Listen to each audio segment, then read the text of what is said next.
In order to get their little girl to a beauty pageant, a neurotic family of losers hops in their bright yellow VW bus and drives from Albuquerque, New Mexico to Redondo Beach, California. Along the way, they bond and learn to appreciate each other for who they are in the 2006 dramedy Little Miss Sunshine. I'm Connor Eyzaguirre. I'm Colton Jenkins. And this is Filmgazm.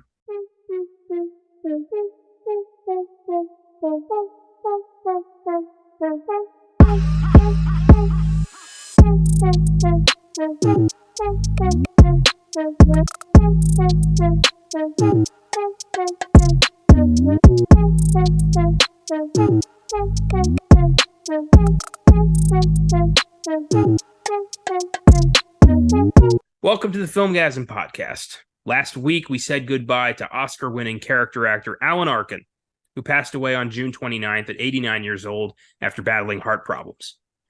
Arkin was a versatile, respected, talented performer who racked up 4 Oscar nominations in his career, one of which he won for this film, Little Miss Sunshine. So my question to you is, what are some of your favorite Alan Arkin roles? So I'm very sad to say that the only Alan Arkin film I've seen before this one is Going in Style, and that is one of my favorite movies just because I really like heist movies, and I know it's kind of gimmicky, but I really like the like when movies do like, oh, these characters are older now, so they struggle to do like these things, like with the new Indiana Jones movie. I'm sure in that one, I haven't seen it yet, but I'm sure he's older now, so they poke fun at that. But I like that. Even in like Cars 3, Lightning McQueen is older now, so he's not as fast as he used to be. And in Going in Style, they're all old, and they decide to rob a bank, and it's great. So that's the only one. That's the only one I've seen, unfortunately. But because of that movie and because of Little Miss Sunshine, I've realized that he is a wonderful actor, and I really do want to see more of his work. Me too. Whenever this happens, whenever we lose somebody who I know as a notable name, whenever I start researching them and looking up their performances, because obviously once I hear that news, that's the first thing I do. I'm always completely stunned about how little of their work I've seen. Yeah. I always think I'm a huge fan, and then I look at what they've done, and I've seen like maybe 3 of his movies. And I'm always like, damn, man, what are you doing? But what I've seen, I love him in Get Smart, the 2008 adaptation of the comedy, secret agent show. He plays the chief. And he has one of my favorite movie lines of all time. It's when Max and the chief are driving, chasing, I think, Agent 23 or something, and they drive through a swordfish stand or something. And Max is like, they stop the car, and he's like, "Are you thinking what I'm thinking?" And the chief says, the camera pans back, and the swordfish is like right here in front of his face, and he goes, "I don't know. Were you thinking, holy shit, a swordfish almost went through my head?" Because if so, then yes. That's great, man. That's wonderful. Alan Arkin. I love him in So I Married an Axe Murderer. Have you ever seen that movie? I have not, but because of the title, I probably will at some point. It is hysterical. It's one of the most it's a cult favorite. It's one of Mike Myers' early roles. He plays a San Francisco poet who's terrified of commitment. He breaks up with every girlfriend he's got over some dumb shit. Like one of them, he thinks that she stole his cat. One of them, she smells like soup. Like just the dumbest reasons. And he meets this girl who's like perfect. She works in a butcher shop. They become fast friends. They hook up. He starts falling for her. And then he becomes convinced that she's a serial killer. The whole time you're thinking of course he's full of shit, but then things start happening when you're like, wait a minute, that's a weird coincidence. Is he right? And it's such a great movie. And Alan Arkin plays Mike Myers has a best friend who's a cop, and Arkin is his chief. And the guy is watches so many cop shows, but his boss is so nice. Like Alan Arkin's like a nice cop boss, and he's pissed because he's like, why can't you be like the cop, like the boss on Starsky and Hutch? Why can't you haul me into your office and yell at me for breaking the law and taking the law into my own hands? So the whole movie, Arkin's trying to make him happy by coming up with nonsense to yell at him about. It's fucking great. That sounds great. Is Mike Myers very much Mike Myers in this movie, or is he kind of toned It's down? very much, he does the whole, hello thing and all that. It's Mike Myers. It's his shtick, but it's like the first, like after Wayne's World, this was like, his first unaffiliated with SNL bit of his shtick. Interesting. I will definitely check that out. Yeah. He plays his own dad as like this. He puts, old makeup on and plays his like highly Scottish, super drunk, weird dad. Oh, that's so good. I love when stuff like that happens. Like in The Nutty Professor. Oh my god, dude, it's so good. It's so good. I have a question for you. Okay. How do you feel about child beauty pageants? Are you kidding? That was my backup question. If Alan Arkin didn't work out, that was going to be what I was going to ask you. Beautiful. I fucking despise them.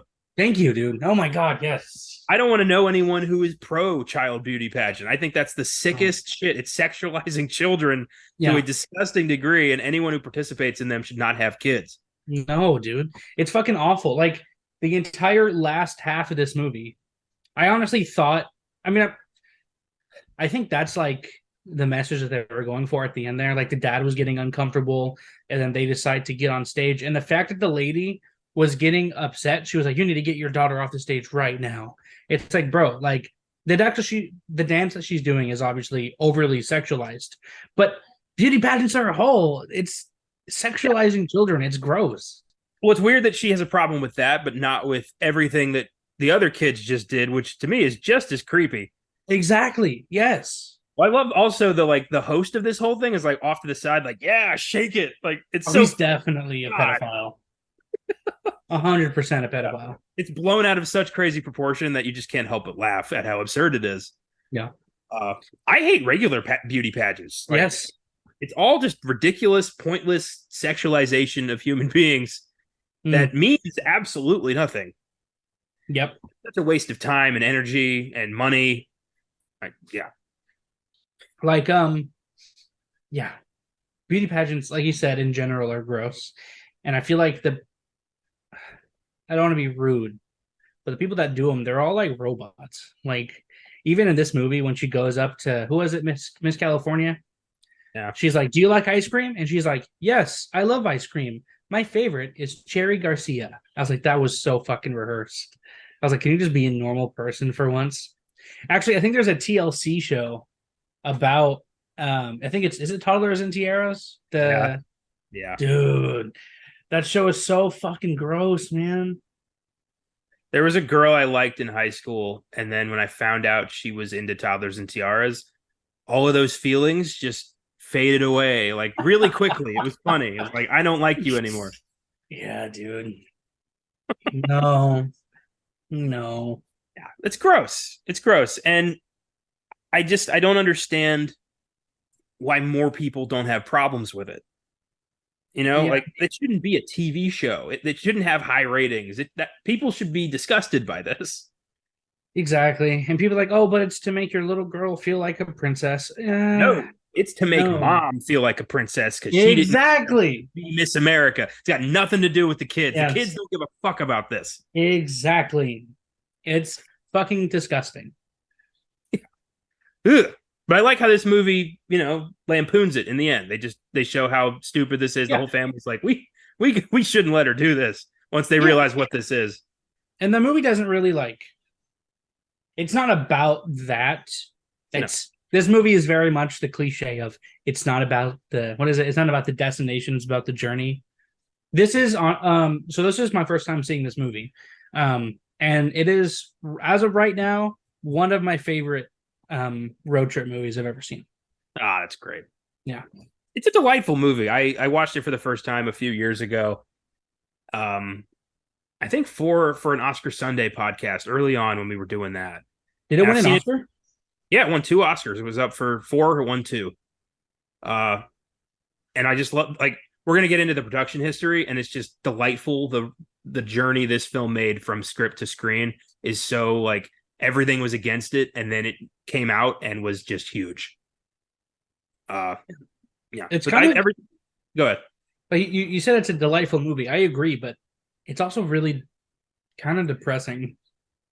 It is, but I feel like it's to me like what makes it so endearing is it's a family learning how to Yes. overcome their own shit and help each other. Yeah, they all kind of have their own moment.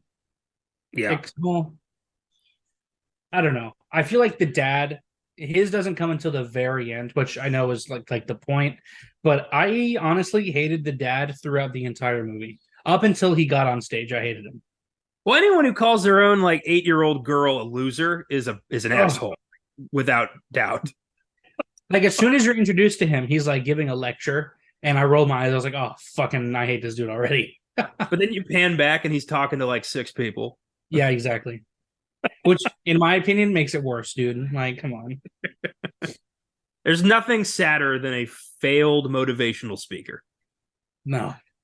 Uh, but it is fun. Like everyone has their own shit, and it's like making everyone else's shit worse. And it's a hurricane of family squabble that just doesn't get better until like grandpa almost sacrifices himself for the good of the family. I mean, he did heroin in the bathroom. I wouldn't call that a sacrifice, but sure. Well, I mean, like in spirit, not okay. Like, it wasn't intentional. It was just like when it's like he died and the family finally opened their fucking eyes. Would you have gone home? In that situation, I mean, like they're going to jail. Yeah, you can't just take a dead body. That's you can't. That's desecration of a corpse. That's a lot of crimes. But I would have gone home. I mean, if at that point it's like he had done, all grandpa wanted was to see her perform. All she wants is to perform. It's her dream. They're so close. I kind of get it. Yeah. I don't know if I would be able to literally like sneak my grandpa's corpse into a van. I don't know if I could do that. Yeah, no. But yeah, that's a hard, I won't know if I can do that until I'm faced with that situation, but I'm hoping to God I never am. Yeah. Yeah, man. And that scene when like he dies and they're at the hospital and like the doctors and that case manager, how they're so like they don't give a shit. They just want to get you in and out. I am in the medical field, and to be completely honest, that unfortunately that is true for the most part, and I fucking hate it so much. Honestly, she's like, I'm so sorry for your loss. Anyway, you got to fill out all this paperwork. I was laughing my ass off at the tension breaker of the doctor just being like, we did all we could. Yeah. So a grief counselor will be with you shortly. And then he walks away and he's just like, Linda! Yeah. That was pretty much. It was such a great breaker of the tension. Yeah. And she was just so fucking cold and callous. Mm-hmm. Damn. But you see in a lot of death, you can't personalize that shit or it's going to destroy you. So I kind of understand that. Yeah. But it's hard to kind of find that balance between, humanity and your job. So I got nothing but respect for people in that field because I couldn't do it. Yeah. Yeah, I don't know how you can tell someone like, hey, sorry, your loved one has passed away. Yeah. That's rough, dude. Oh yeah, big time. But then, they're just sneaking grandpa out of the fuck, like just have him in the, I'd like to dedicate this to my grandpa. Oh, where is he right now? He's in the trunk of our car. In the trunk of our car. Yeah. I love how when they get to the beauty pageant and he registers his daughter, and then he's like, can I help you with anything else? He's like, yeah, actually, is there a funeral parlor somewhere around here? And then the funeral people pull up and they're like, okay, where's the body? And then he goes, and he opens this trunk. They're like, okay. This movie has so many great moments that I've never seen in anything else. Like, this is a very unique film. Yeah. And I love that. This is the stuff I look for in entertainment, something that is wholly itself. Yeah. Well, that's great. I love that. Yeah. I love that your question was my bonus question. That's just fucking fantastic. I have Little Miss Sunshine. Oh, so I have another question if you want me to ask. Yeah, sure. Would you ever take a vow of silence? Ever? Well, considering that I'm like 500 episodes deep into a lifelong podcast thing, probably not. If you weren't doing the podcast. I don't know what would have to happen to me to take a vow of silence. Like, I'm not spiritual or religious in the slightest. Yeah. I don't have like a dream to be to be in the military or anything. Like, I can't imagine a situation where I would want to do that. Yeah. I don't know if I would ever do that either. Yeah. I guess maybe I'm too old to like. Am I at this point like past the having a dream stage? Yeah. I guess that character is the type of person that would take a vow of silence. He's very much like, fuck the system. Everything sucks. I've never read Nietzsche, so I don't know. Maybe if I read Nietzsche, I'd be like, all right, I get it. Yeah. Yeah. Yeah. Oh, yeah, that's funny. I've never met anyone who took a vow of silence. I guess I just don't hang around those people. Yeah. I mean, it'd be pretty hard to be friends with someone who doesn't talk. Yeah. I mean, I gotta be friends with, somebody who's like mute, like physically mute, like there's a health problem. But if you're just choosing not to talk, I'm gonna be a little irritated by you. Yeah. Yeah, for sure. Yeah. It's like, it reminds me of people who like think they were like, they're supposed to be in a wheelchair because they identify with that lifestyle. So they just sit in a wheelchair, roll around. It's like, yeah. Oh my God. I kind of want those people to roll into traffic just so we don't need to deal with them. Yeah, exactly. Or like people who physically blind themselves so they can be blind. Yeah, I've seen that. That's fucking ridiculous. That's mental illness, straight up. I don't think dressed as mental illness. I don't think Dwayne is an asshole for taking a vow of silence. Like I understand, like his character, like it makes sense for him why he's doing it. Well, he's not doing it for attention or anything. He is doing it for him, and he's not. Exactly. He's got the notepad. He's not impeding anybody. Yeah, and but then and when he does realize that he's doing it for no reason, he does have that beautiful meltdown. Dude, oh my God, yes.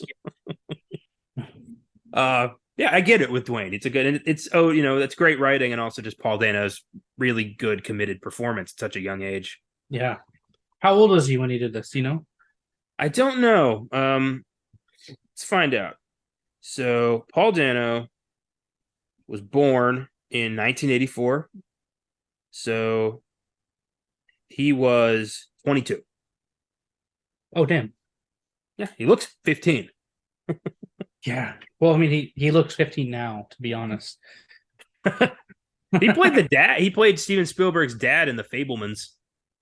Did he really? Yeah. So he's playing dads now. My dude has range. Yeah. The Riddler, Spielberg's dad, Eli, and There Will Be Blood. Yeah. He played the guy, the autistic guy in Prisoners. Yeah, that was a dark ass performance. Mm. He was the survivor guy in Swiss Army Man who found the bloated Daniel Radcliffe. Oh shit! Yeah, he was. Yeah, wow. He picks good projects and he commits. He really does. Yeah, yeah. He's also a weird guy, but I respect it. Well, I saw him talk about his career, and he actually seems pretty down to earth about everything. He just really gets to a role. He does. Was it that I think it was Variety? Was it that interview where he breaks down every movie? It was the one for GQ. That's the one. GQ. That's right. Yeah. Just the way he talks about stuff, it's like he's always in like deep thought. Not like Jeff Goldblum deep thought. Like like he seems like in his high school days he was Dwayne. Honestly. Yeah, I believe that. Yeah. Little Miss Sunshine was written by Michael Arndt and directed by husband and wife team Jonathan Dayton and Valerie Ferris. The original story involved an East Coast road trip from Maryland to Florida, but it was changed to New Mexico to California due to budget cuts. This film got slashed so many times. And it's just super cheap. It's just super cheap to film in New Mexico. Oh, okay. Yeah. That's why like Breaking Bad was able to pull off what they did because they filmed it in New Mexico. And yeah, I think that was supposed to take place in Texas, but New Mexico is cheaper. I think it's funny that the movie starts in New Mexico, and both Walter White and Hank. Hank, Yeah. they're both in this movie. Yeah. I love that. That was all over the letterbox. Was like, I can't believe Hank and Walt are both in this. Yeah. I kept expecting like Aaron Paul to walk past as an extra or something. Oh man, that'd be so good. I haven't seen Breaking Bad. I really need to. It's fantastic. It is the greatest show ever. The hype's real. I've seen like the first episode, and I want to get back into it. I started watching it. I guess I'm a little bit of a bitch because I started watching it in high school, and it just made me feel gross, so I stopped watching it. But I feel like I'm not a bitch anymore. I'm a grown man. I can handle it. Okay, yeah, definitely. I recommend it. It's one of the greatest television experiences I've ever had watching Breaking Bad. Yeah, the only thing that stops me from watching it is I know what happens at the end. I just don't know how it happens. What do you think happens at the end? I know Walter White dies. I don't know how he dies. Well, okay. It's a brilliant ending that makes total sense for the character. So, yeah. Someone told me I need to watch Better Call Saul first. No, whoever said that was wrong. Do not watch Better Call Saul first. You would have zero context for anything going on. All the big reveal moments, you'd be like, well, who is this? Oh. Yeah, completely. No, don't do that. But should I watch Better Call Saul after Breaking Bad? Absolutely, yes. Okay, all right. It is as good. When I'm done with Star Wars. Cool. That'll be fun. There's a Breaking Bad movie also that we can do when you're done with that journey. Is there really? Oh, El Camino. El Camino, finishes off one of the characters' stories. Nice. Yeah, pretty cool. So Michael Arndt, the screenwriter, had originally intended to shoot this film himself by raising a few $1,000s and using a camcorder. So he just really wanted to make this in any way. This was back in 2001 when he started this. So now you have a steady enough hand, you can make a film on your iPhone, edit it, and make it look amazing. Yeah, man. Some of not indie stuff. I guess it's indie, but the stuff that people are doing on YouTube now, it's fucking insane, dude. Like, I'm not trying to advertise anyone, but like PewDiePie, Markiplier, fucking what's that guy? I don't watch him anymore, but I used to. Like Casey Neistat, dude. All of their videos look so good. It's insane. I must be getting old because I don't know who the hell these people are. Oh. But I have seen some very impressive fan made films on YouTube. Yeah. Like, how did you do this? Yeah. So yeah, but in 2001, you had a camcorder that you could like shakily film your friend's wedding, and that's about it. So to make like a full-fledged film on one of those with like $1,000, it's kind of impossible. Yeah.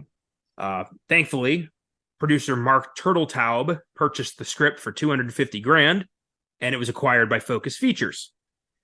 Then 2 years of pre-production later, Focus dropped it. 2004 rolled around, and they're like, we don't want to make this anymore. What the fuck? You're already making it. That happens sometimes. Like, unless, sometimes studios lose interest, or they don't think it's economically feasible anymore, or somebody pisses off the wrong person, and entire films will just be like, nope, we're done. No more. So Turtletaub then had to pay $400,000 to get the rights back from Focus. So he sold it to them for $250, got it back for $400. So he's already 200 something in the hole on this movie. Oh my god. It was eventually distributed by Fox Searchlight, who just let it be made. Took forever for this thing to actually happen because everybody was just like, no, who's gonna watch this? I would watch it. Yeah, a lot of people watched it. This was a big success. The cast is made up of talented character actors like Greg Kinnear, Toni Collette, Steve Carell, and Alan Arkin, as well as future talents like Paul Dano and Abigail Breslin.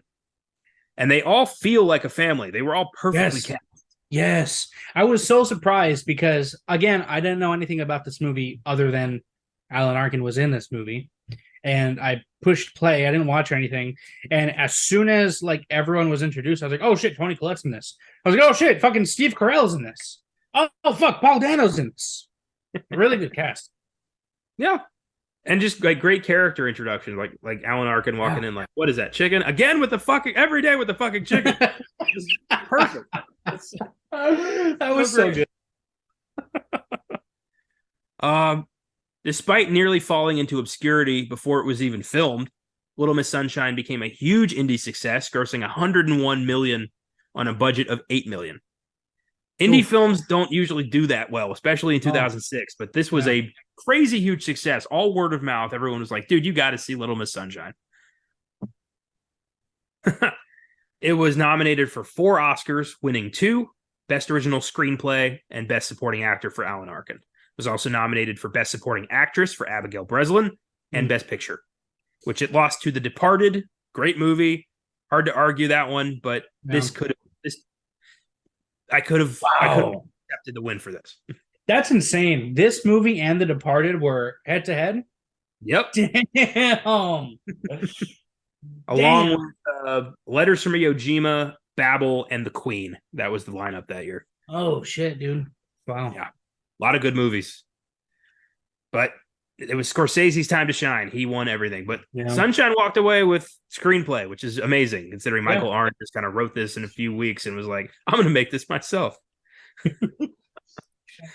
Little Miss Sunshine has an IMDb score of 7.8, Rotten Tomatoes score of 91%. Critics' consensus reads, Little Miss Sunshine succeeds thanks to a strong ensemble cast that includes Greg Kinnear, Steve Carell, Tony Collette, Alan Arkin, and Abigail Breslin, as well as a delightfully funny script. It is currently streaming on Max, so go check it out there if you want to watch it for yourself. Yeah, I forgot that HBO did that because I went to HBO Max and it was like, nope, we don't exist anymore. Download Max. What a great way to retain your customer base, because we all love constantly inputting passwords to stuff we already have that changes without our knowledge and forces us to act like it's something new. That's the best. What else did they change other than the name?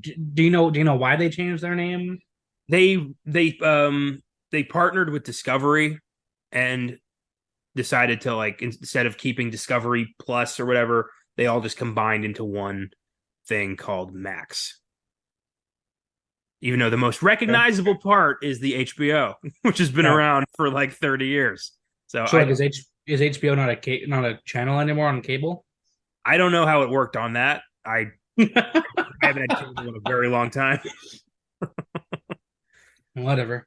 Yeah, just seems like an unnecessary rebrand.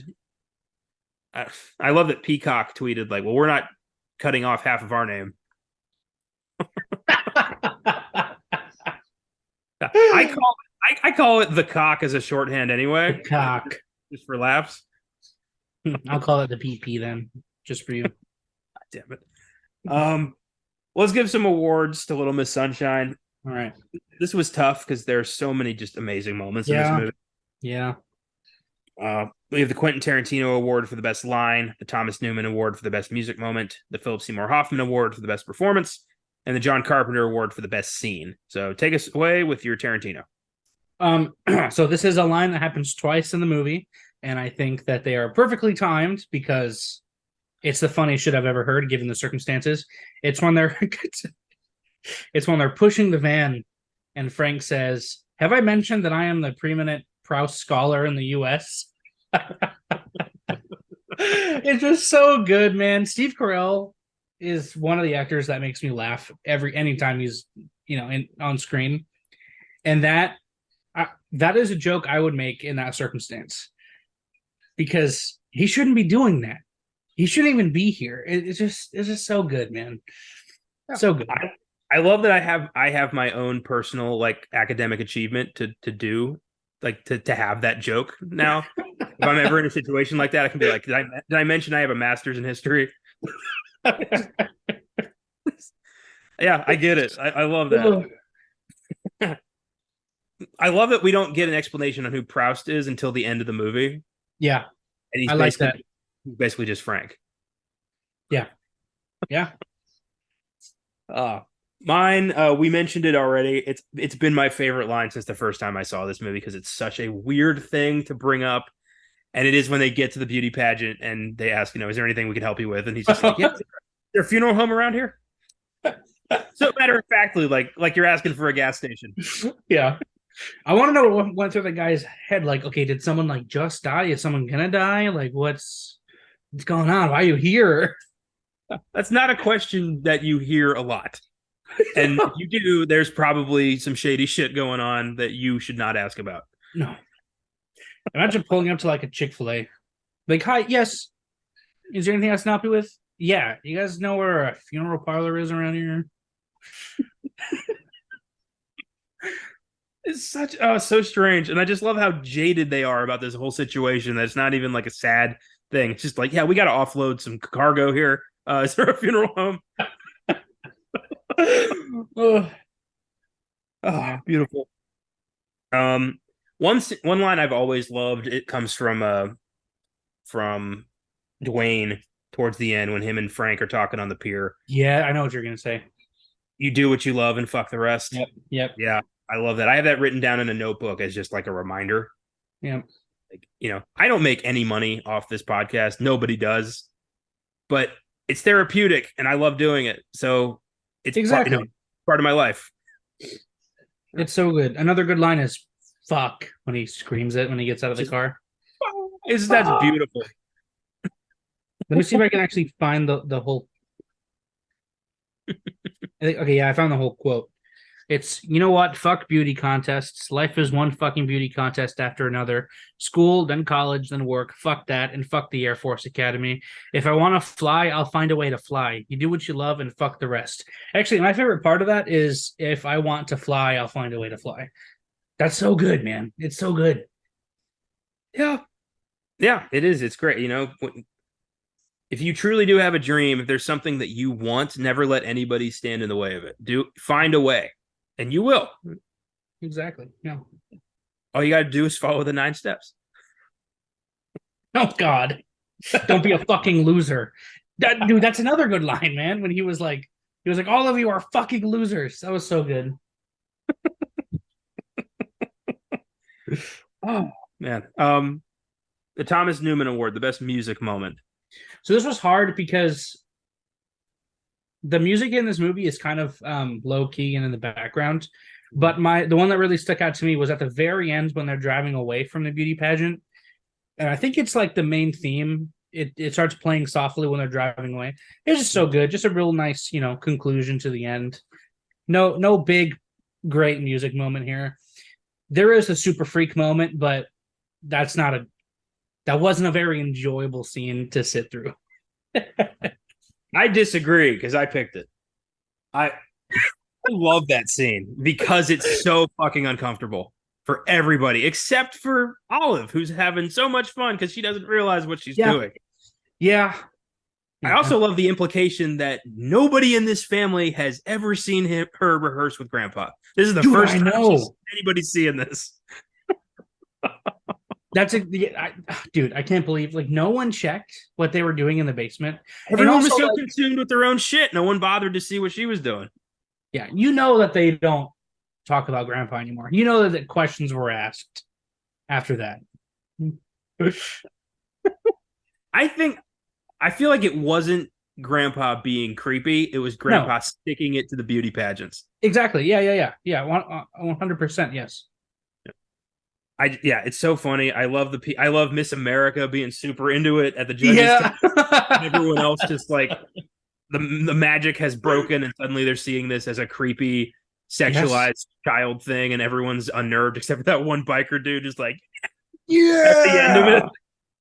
It's because he says, "I don't think he had a kid there." No, just first time. Yeah, he was like, "Do you have a kid here?" I expected him to say no, but he was like, "First time." Yeah, so creepy. So very creepy. Yeah, I was we're not going to get out of here without bringing up Super Freak for one of these awards. It's classic. Yeah, it's so one of the best conclusions to this movie that this could have had. Oh yeah, and then the whole family just getting up there and dancing and supporting her when everyone starts booing her. Especially Fuck Dwayne all doing those that people, dude. pump thing that always makes me Yeah. classic. Good stuff. All right, the Philip Seymour Hoffman Award, the best performance. So this was hard because again, everyone in that movie is so good. But I'm gonna have to give it to Paul Dano as Dwayne, just because he portrays so much emotion without saying a fucking word until the very end. Yeah. It's so good, and I love Paul Dano and everything he's in. He's one of my favorite actors, but this was so different because he doesn't fucking talk. And I thought it was gonna be annoying, but it wasn't. And I love the relationship between him and Frank's character. They felt like brothers. It was so good. I like that. I love Grandpa trying to give him advice. You know, fuck a lot of women, Dwayne. Yeah, and Fuck he doesn't not listen. just one. He doesn't listen because Paul Dano's a fucking G, dude. Yeah. They're him and Frank are kindred spirits, and it's hard. You know, it's got to be hard to find out that something you spent a good chunk of your life on Dude. is like never going to happen, and what you've been doing is a complete waste of time. Yeah, that was a cool way to like. I don't know. That was really clever writing. Whoever came up with that, like, you know, because she gets like she's like, oh, you know, he has 20/20 vision, and the mom's like, of course he does, duh, and then colorblind. Yeah. Damn. Yeah, he was fantastic. I gave this to Abigail Breslin. Yeah, that's a good one. Children in movies are either irritating and bad at what they're doing or outshining everybody else. There's rarely any middle ground. Well, and Abigail Breslin is just along for the ride. She's acting with some titans of cinema, and she's doing a great job holding her own. I love the constant like conflict in her eyes of like, do I want to be a beauty queen or do I want to be a little girl? Yeah. Like, especially with the ice cream, where she's just like staring it Oh, down, trying hard to be like, what do I really want right now? that was so good. I like actually, yeah, the diner scene. That was a really good one where I don't know, it was a cute little moment when the waitress asks her what she wants and she's like, oh, I don't know, hold on. And the waitress is like, it's okay, don't apologize. Take your time. So cute. I don't know. I love that like nobody brought up how fattening the waffles are going to be. I know, dude. Oh my god. I fucking hate the dad, dude. Who tells your little girl that she's gonna be fat? Oh, yeah, I love how they're my favorite moment of that scene is when Frank is like just like rolling his eyes like I can't believe he's saying this right now. Yeah. Yeah. I did almost pick Frank though, just because Steve Carell is so fucking good, man. And also like I like that no one made it a big deal that he was gay. Like he said that, and I was like, oh, the grandpa was a dick about it, but like only twice, I think. I don't know. Yeah. I'm glad. Yeah. Yeah, he's a very complex character. You know, he's a He really is, yeah. recent suicide attempt, gay professor who lost everything and is now living on suicide watch at his sister's house with this neurotic ass family. But they embrace him really fast and just They really do, yeah. Yeah, they help him because he's family. Yeah. I like that when Dwayne writes on his notepad, he's like, welcome to hell. And then Frank is like, it's like, thanks, Dwayne. That means a lot, especially coming from you. I think what cemented Abigail Breslin for me is the talk she has with her grandpa the night before he dies. Oh, when he tells her, you know, what a loser really is. yeah. I mean, just to hear from your, granddaughter, like, am I a loser? Like, Jesus. And dad would have been like, yeah, you keep eating ice cream. But grandpa was like, no, because a loser is someone who's so afraid of winning, they don't even try. Or so afraid of losing, they don't even try. Which is good advice, It's really good advice, and it's also in stark contrast to what the dad said at the beginning of the movie. Like he said like the only reason you should enter a contest is if you think you're gonna win. So do you think you're gonna win? Like fucking dickhead, dude. But he does, he comes around at the end, like, what is your daughter doing? And he's just like, she's kicking ass. That's what she's doing. Yeah, that was good. He woke up. Thank God. All right, the John Carpenter Award, best scene. What do you got? The best scene. I was gonna pick where they all jump on stage, But then at the very end of the movie, it's the last time they push the van. When they all get out and they're pushing the van without the grandpa, it finally feels like they are a cohesive family working together. They've all kind of gone through the personal struggles they all have, and they've all grown very much. Each character again has their own moment of character growth, and the way that they all like jump into that car one after the other, it's like a really nice. I love that that's the way the movie ended. It's a nice send off. I think that was such a good scene. Yeah, that's it. It's such a simple scene. It's still a bit of an uncertain future. Dad still hasn't sold this 9 steps thing, but you get a feeling that they're all going to be fine. They're going to be okay. Yeah, and I like that. I went with the scene where they get pulled over. Yes, dude. That is the worst cop in the United States. I love, first of all, that they get pulled over because the horn won't stop honking. Yeah. And people just screaming, asshole! Like, they pass them. He's like, no, it's not me. And then this cop rolls up. They've got Grandpa dead in the trunk. And it's not illegal. Greg Kinnear is just like suspicious as hell. I love he's like, they go, the cop goes to the back and he's just like, don't. You're where you just gave me probable cause to search the vehicle. It's not illegal. Like, it's turning into this nightmare. And then they open the back and all this porn falls out. And the cop is just like, oh yeah. Oh, I love these. Like, he's so creepy. He gets to the last one. He's like, I'm gonna let you hold on to that one. Well, I love that. Like, Greg Kinnear's like, huh? How about that? Huh? Trying to get on board. And then he looks at his wife. He's like, great wife, great family. Oh my god, it's so this cop just lets him off the hook because he took his porn. It's so it's so weird, and the fact that it's Hank from Breaking Bad is so good, dude. So good at playing this just weirdo. It's great. It's my favorite. Like, did he not notice the body shaped sheet that was in the back seat? No, he was too busy looking at jugs.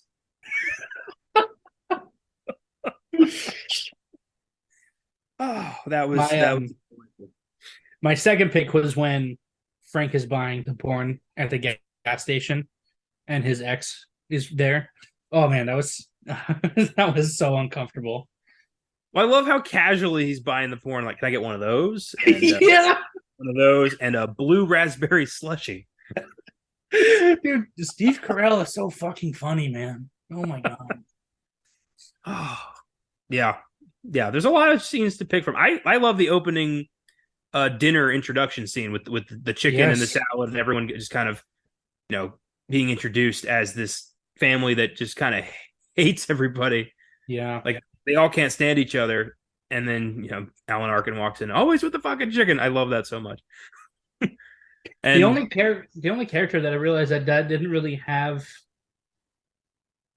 a problem. I guess I was gonna say Toni Collette, but I guess her husband's kind of a dickhead, so she had to like get over that. But I mean, that's not really something that she can get over. Like, your husband's an asshole. Yeah, well, she just is tired of hearing about this 9-step thing. She's like, she knows he isn't going to work. Like, this isn't going to work. She knows, but it's not. It's all they've got. Yeah, dude, that's so scary, man. Yeah, I hope I have a good job right now. If I meet somebody and start a family, I'll be fine. I'm not going to try to sell. Yeah, you don't want to try to sell like an alpha male course or something. Like, yeah, I'll be drinking the Andrew Tate Kool-Aid and start selling. This is how you. Yeah. Oh my god, I can't imagine being that. I like to think I have really good critical thinking skills and a fantastic detector. So I've never even thought about falling prey to any of that nonsense. I don't know how people can. I mean, I know how they can, but I don't understand why you would. It's people who just are convinced that, there's no way I'm the problem. It's not my personality. It's not that I repel women everywhere I go because I'm a huge asshole. I just don't know the steps. And once I figure the steps out, I'll be drowning in puss. Like, that's what these people think. Dude, so bad. Don't work on yourself. Just, buy the expensive sunglasses, shave your head, and do whatever this dickhead tells you to do. Do you know why Andrew Tate shaved his head? Why? Because his dad. So this is all alleged because he said this in like a tweet a while ago. He said that he like told a story about how his mom took him to get his haircut, and she didn't like the haircut. So his dad called his mom a bitch, and all women are bitches, and that a haircut doesn't matter because you're a fucking man. So he shaved his son's head.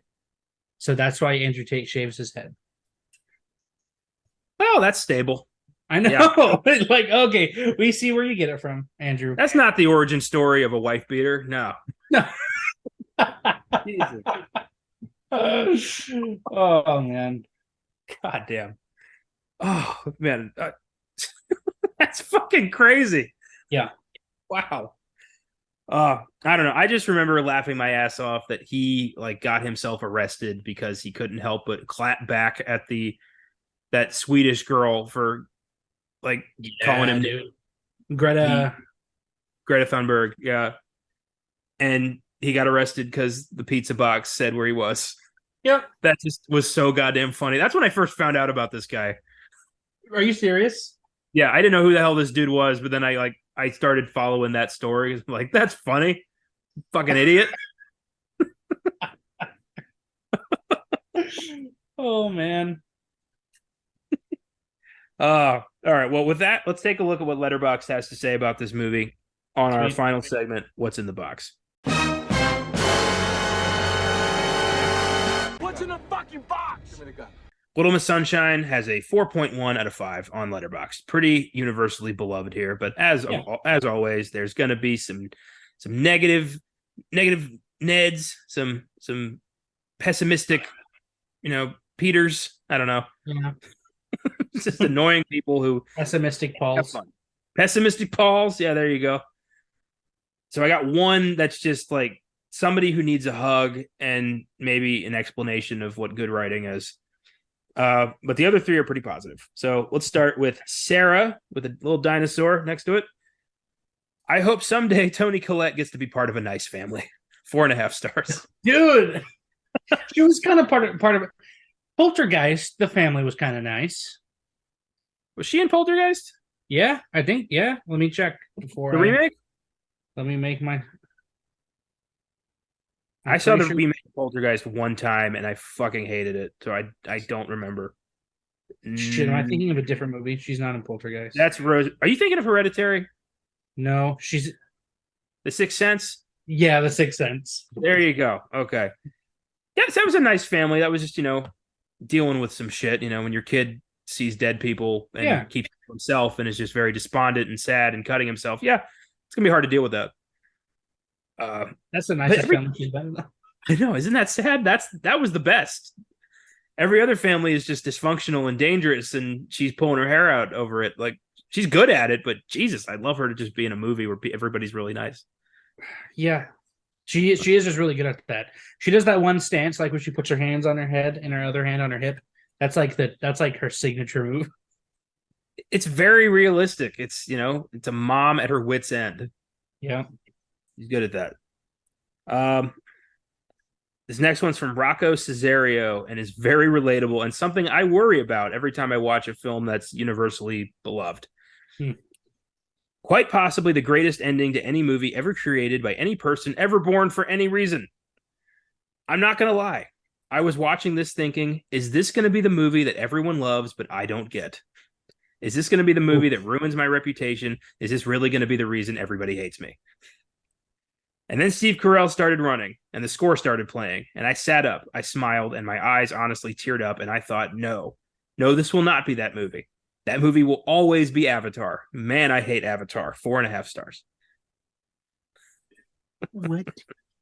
My movie, that movie for me is The Dark Knight. I'm sorry, but I'm not sorry. Damn, for me, it's Ninja Turtles. No, I'm kidding. Probably Midsommar. That's probably the movie. Yeah. Again, but I think whenever it's a film, go ahead. No, sorry. Well, whenever it's a film that is like, scores are through the roof, everyone loves it. Everyone who I know tells me to watch it, and then I watch it and I don't like it. I'm always like, shit, why don't I like it? Like, I always feel bad about it. Like, I should like this. What's wrong with me? And I shouldn't think that, because there's nothing wrong with me. The movie, I don't like the movie. Art is subjective. It's all subjective. Exactly. Yeah. Yes, thank you.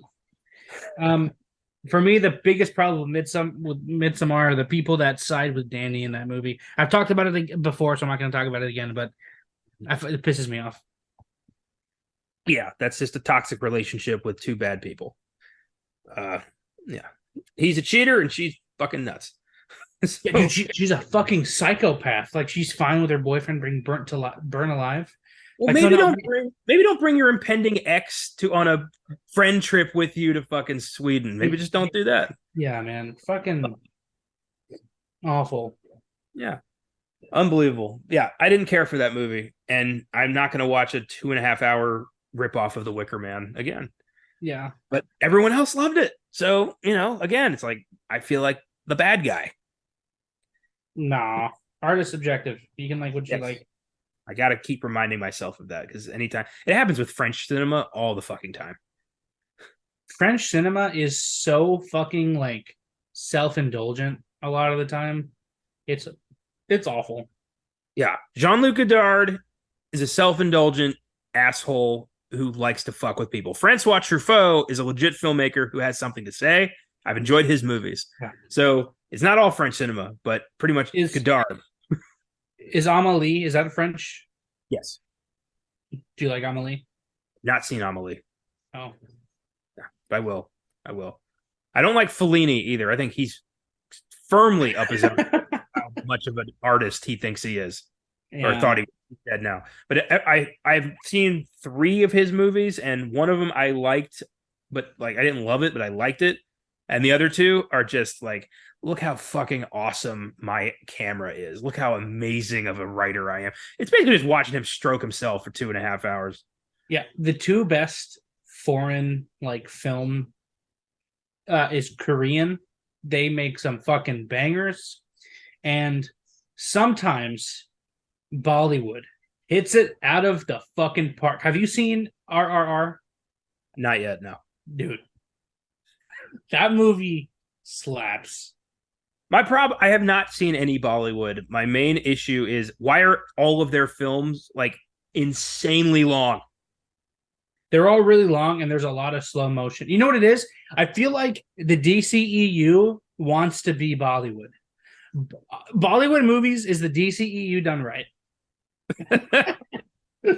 Well, I know I heard RRR was quite groundbreaking and really entertaining, so I will watch it at some point. I've yet to be disappointed really by any Asian market. Like I love films coming out of Hong Kong, Japan, South Korea. Like, just I don't know what those cultures are doing differently. Maybe they just have a lot less, restrictions on what they're allowed to show their audiences, but they know what they're fucking doing. Especially horror. Dude, my God. Korean horror and Japanese horror is some of the best I've seen. Like this, I think The Sadness is. That was Taiwan. I believe. It Taiwan? Yeah. Okay, dude, that movie's fucking insane. I loved The Sadness because I can honestly say I've never seen anything like that before. And the ending is so ambiguous. Okay, I know this episode is not about The Sadness, but do you think she's a zombie?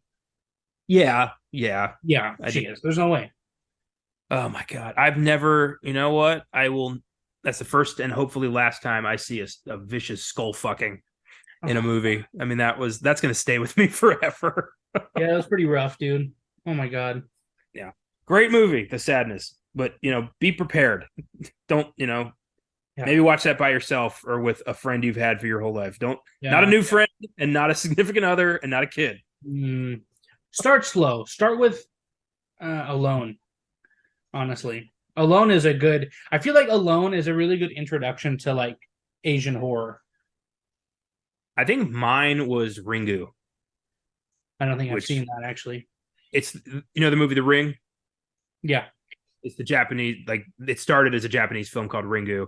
Oh, okay. which way more like hardcore. The little girl coming out of the TV in that movie gave me nightmares for weeks. That was some of the scariest shit I've ever seen. Shit. And Okay, I'll check it out. I mean, the American remake was good, but does not hold a candle to Ringu. Yeah, that's usually how it is. That's what you said for Quarantine and Wreck, because I've seen Quarantine but not Wreck, but Quarantine is an American remake. Yep. Record is the Record quadrilogy is all from Spain and well fucking done. Is it called Record? I think it's pronounced Record. Okay. Yeah. But yeah, that was a fun little foray into foreign cinema there. Yes, sorry, I don't know. That was fun. That was fun. This next one's from Giab. I know for a fact that Richard Hoover is currently invested in cryptocurrency and has at least one ugly monkey NFT. 5 stars.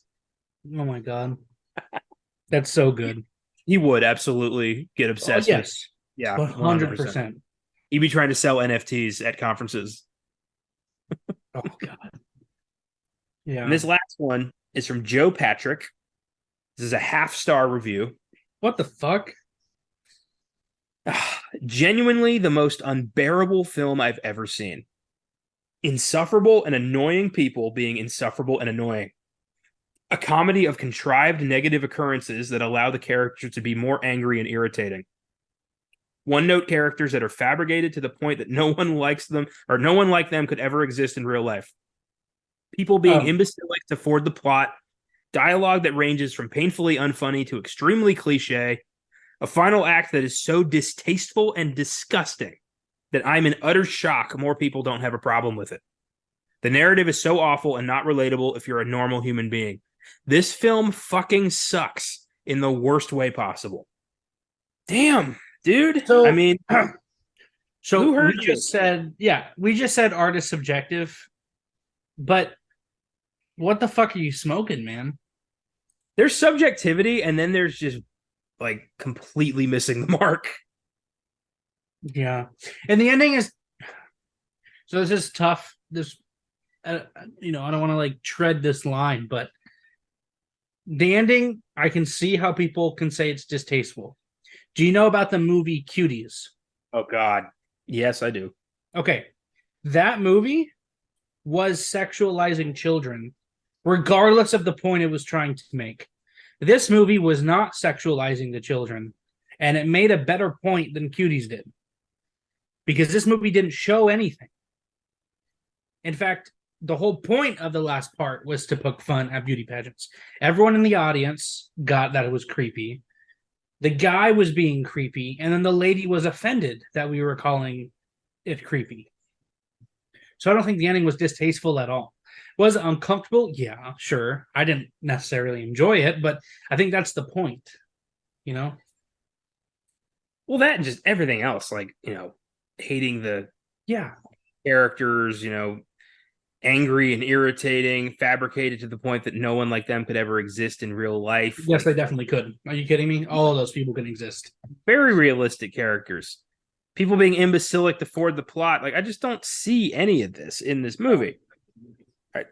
Joe Patrick, I hope 3 ghosts visit you at Christmas and you get a new outlook on life. Imagine.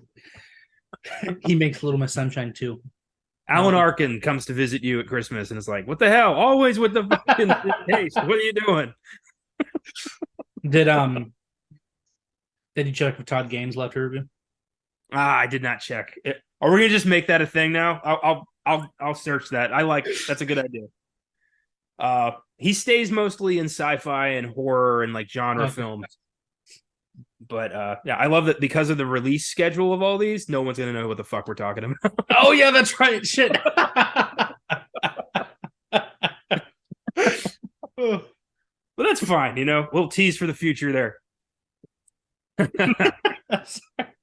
No, I love that. I was hoping something like that would happen. It always makes me laugh. Well, that's all for Little Miss Sunshine. Any last thoughts you want to say? No. I really like the van in the movie. That That's like one of my dream cars. I want to actually. I'm one of those disgusting people that want to live in a van, and that's like the type of van I want to live in. So I really enjoy it. Paul Dano's a beast. Alan Arkin, rest in peace. I will very much. I'm looking forward to your work. Yeah, that's it.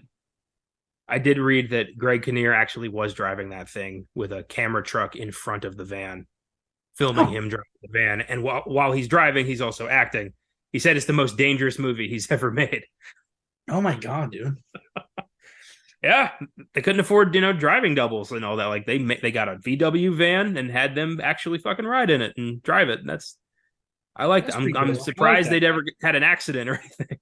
So I wonder if like the people honking back at him and calling him an asshole, I wonder if those are real people. It might have. It could have been. It could have been. They weren't like, closing off the highway to film this thing. So yeah, that's awesome. Well, thanks for listening, everybody. If you like what we do, feel free to follow us on Facebook, Instagram, and Twitter at Filmgazm Productions. If you want to suggest films for us to watch, you can email us at filmgazm@gmail.com or send us a message through the socials. Check out our Letterboxd accounts for daily reviews. You can search for me at Connor95, and in my friends list, you can find the rest of the team. Check out our website, filmgazm.com, where I have a link to that Letterboxd if you want to read reviews, and you can also find articles, trailers of upcoming films, in every episode of our show. If you'd like to become a monthly donor to Filmgazm Productions, feel free to click on the link in the episode description. From there, click on Support This Podcast. You can choose to donate $1 a month, $5 a month, or $10 a month, and all donations go right back into the show. Thanks to the entire Filmgazm team for their contributions. Thanks to Cooley Cal for our awesome theme music, and thanks to you for checking us out. This episode is dedicated to the memory of Alan Arkin, one of the best character actors of all time. Remember that a loser is someone who is so scared of losing that they don't even try. Take it easy, keep watching movies, and we will see you next time.